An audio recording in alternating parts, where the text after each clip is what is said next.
এক রাতের ঝড়ে লন্ডভন্ড ধূপগুড়ি ব্লকের বিস্তীর্ণ এলাকা। প্রবল ঝড়ে বাড়ির ছাদে কোথাও বা ইলেকট্রিক তারের ওপর উপড়ে পড়েছে গাছ। ক্ষতিগ্রস্ত হয়েছে বেশ কয়েকটি বাড়ি।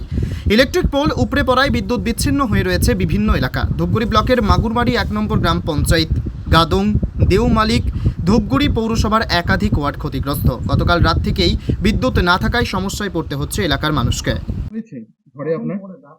ঝড়ে ঘর ভাঙছে, আতঙ্ক হয়ে গেছি, ভয়ে আমি শোয়ার ঘরে গাছ পড়ছে। এটা শিরিষ, কালো শিরিষ।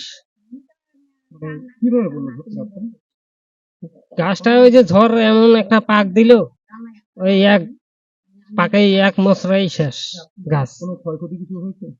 ক্ষয়ক্ষতি এমনি হয় নাই, ঘরের ক্ষয়ক্ষতি হয়েছে।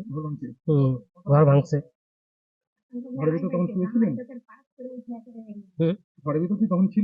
ঘরের ভিতরে আমরা 3 জন সদস্য ছিলাম। মানে কারো কোনো ক্ষতি হয়নি?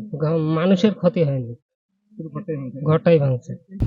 ধূপগুড়ি থেকে সানি রায়ের রিপোর্ট, পিবি নিউজ। সান হসপিটাল, এখানে যে কোনো রকমের চিকিৎসার বিশ্বস্ত প্রতিষ্ঠান। খুবই কম খরচে বিশ্বমানের চিকিৎসা প্রদান করে থাকে।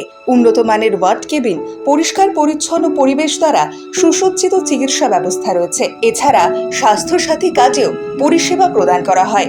সুতরাং আজই যোগাযোগ করুন সান হসপিটালে।